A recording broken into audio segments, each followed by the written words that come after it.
Hi guys, so I wanted to talk about something that I've been working on recently that has been coming up in my soul experience that I found to be very helpful, and I wanted to share it all with you. So, as you guys know, I recently got a tattoo, and I'm not one to shy away from things that are exciting or different, hence my Australia trip, but I do have a problem with change and commitment. Depends on what the commitment is, but I'm a Taurus, and um, I'm very comfortable being comfortable, and oftentimes that means like if I want to make a change, I have a bit of a freak out before it actually settles into something that now feels comfortable again. Um, I call it my 3 day freak out. I know myself well enough to know now that if I freak out in the first 3 days, I don't take it as seriously as if, say, I freak out, several weeks later. Um, and that's something that has come up for me when getting my tattoo. It's a huge change. I'm very OCD, and I have panic attacks, or they are lessening every day, and it's wonderful. I don't get them every day, but like I feel the anxiety of life way less than I used to. And so, because I feel those things so intensely, oftentimes a big change, like a haircut, even, or something like a tattoo, can be really, really, really throwing of my comfort zone. And I like doing exciting things. I like doing things that are expressive and interesting. I wanted tattoos for 4 years. Like, this is not something that I did lightly, and I really thought it out. Of course, it does help me make good decisions because I think everything out. Anyway, something that I had to employ in the service of me not freaking out was this really interesting way of thinking about things and taking things on that really freak you out. Um, the three things that I can think of as a good example are my tattoo. I will have to definitely employ this when I go back home to the States and I realize I am 14,000 miles away from my dear, dear lovers and friends and the people that I hold most dear. And that is going to freak me out. I already know that it's going to be very intense for me. It's going to feel very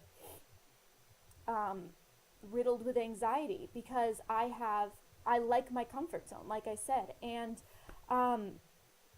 it's something I'm really going to have to deal with. On a much more serious note, this is a really great tool you can use if you're suicidal. I don't take suicidal things very lightly at all. I have been suicidal off and on for different reasons, but it's an interesting perspective when you feel like you have many lives and you're not enjoying this one and you really miss your spirit body and you can actually remember what it's like. It's very hard to talk yourself into staying on the planet, and especially in a time when people are becoming very empathic and there's a lot of crazy stuff going on the planet. So I don't take that lightly at all. So this is a tactic that I have used for stopping panic and also allowing myself to not freak out or do things that I would regret. And this tactic is the don't think about it on the long-term basis. Think about this moment. This is a great practice for living in the moment. I'm going to use my tattoo as an example and then show you in other ways. So when I first got my tattoo, I'm pretty used to it now. It's been about 4 days, but when I got home, it somehow got into my mind that it was in the wrong place and that it was slightly crooked. And I was just, and it's a side piece. Like it can't really be crooked, and it's a geographical thing. So it's not really, it's like what is up, what is down. It's like technically it can't be in the wrong space, but in my mind, I'm very, again, OCD and very aware of my body. I'm a model and I'm into fashion, and I'm just very, very aware of my body and what it looks like at every angle. And I looked at it and went, oh fuck, that's not where I wanted it. And now I've just accepted that that's where it is. It's great, it's beautiful, it's exactly how it's supposed to be. I'm trusting that. And But in that moment, I thought I was going to lose it. I was like, oh my God, what the fuck did I do? You know, like, oh my God, I've just put something permanently on my body that I want to move. It's not a good feeling. And it was something that Eliza said to me that really helped. And she said tattoos are a great lesson in letting go and just accepting things. And I will admit that I'm not good at doing that. I can allow things, but I'm also very much about manifesting, and I'm very much about I create my reality. And so when it comes to something that I genuinely feel I cannot change, it really kind of throws me. And so her saying that, I was like, okay, this is the lesson. This is the lesson of accepting myself for exactly who I am. And then I stepped into the, oh my God, it's permanent. Oh my God. And I just had to say, what am I going to do about it this moment? Do not think about it long term. You can't do that. Just like put it out of your mind in this present moment. And that night I had to wrap it up. So I wrapped it up, ignored it. I didn't look at it. I was just like, whatever. I'm going to trust that this is part of the 3-day freak out.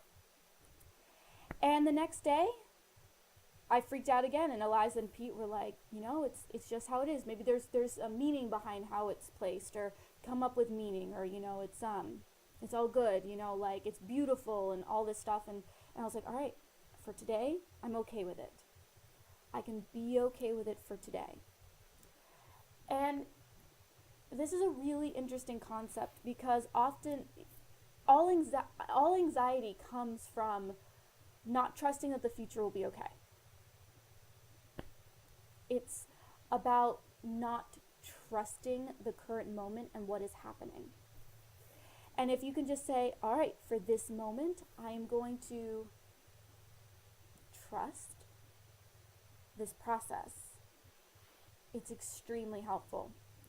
When it comes to being in America, I'm going back in a couple weeks. I am dreading going back.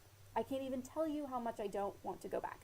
Don't get me wrong, I miss all of my friends dearly and I want to visit, but I do not want to be there long term. I'd much rather go back for a visit and come back to Australia long term, but I haven't quite figured out a way to be here long term, so I'm trusting, again, the process.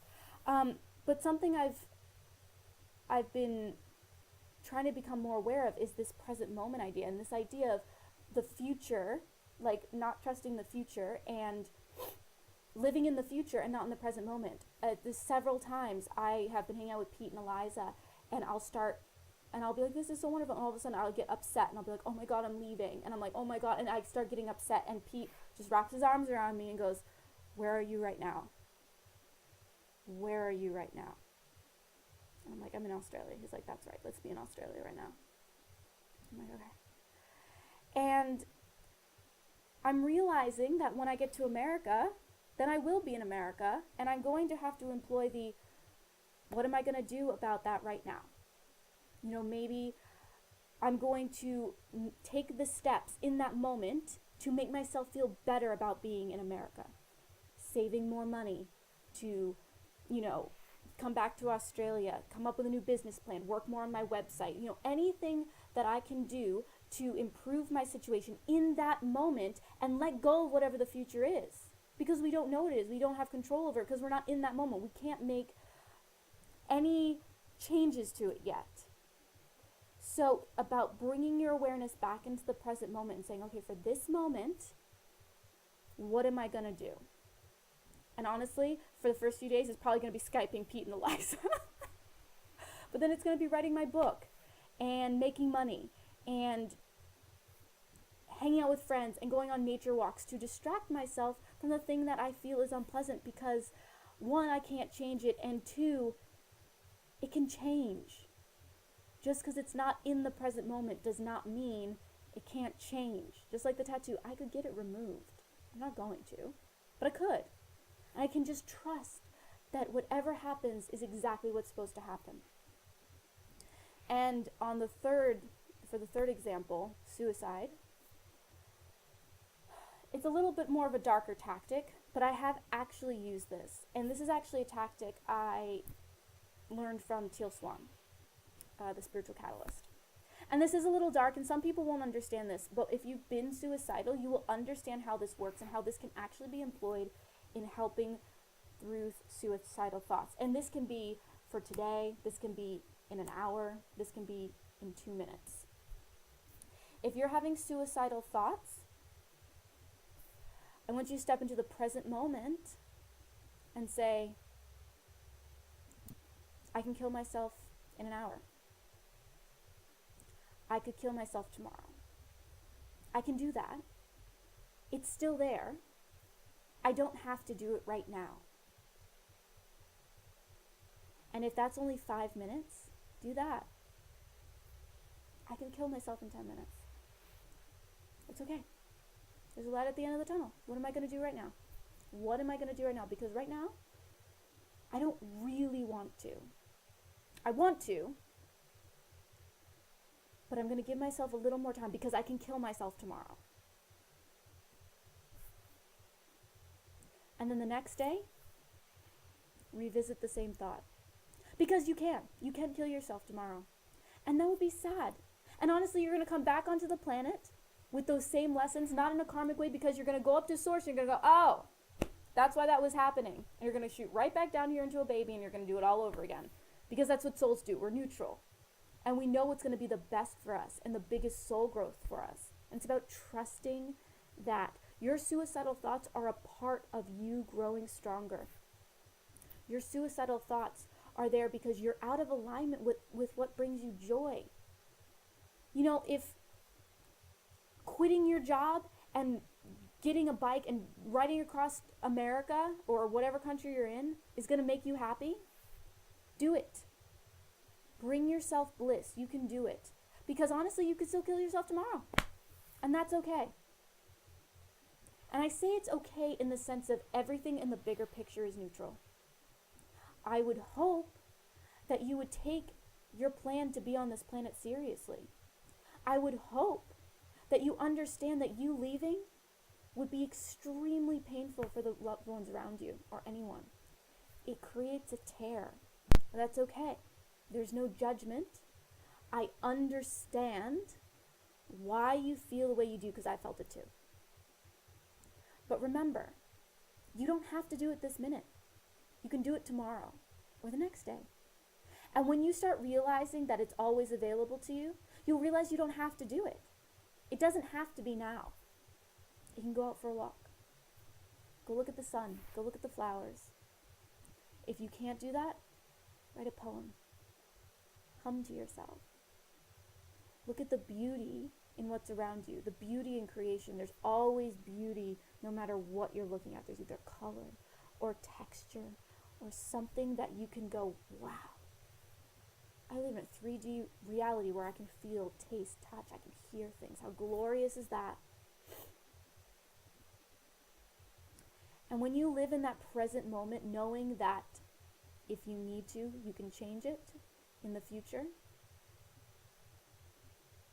that you can do something else, and that it will be exactly what needs to happen. You can let go of the anxiety of not knowing what's going to happen and live in the present moment. And I'll tell you, it is so freeing. I hope this was helpful. If you have any questions, please comment down below. My social media links are in the description below. Give this a thumbs up if you liked it, and subscribe if you want to see more videos like this. I do videos as often as I can, several times a week.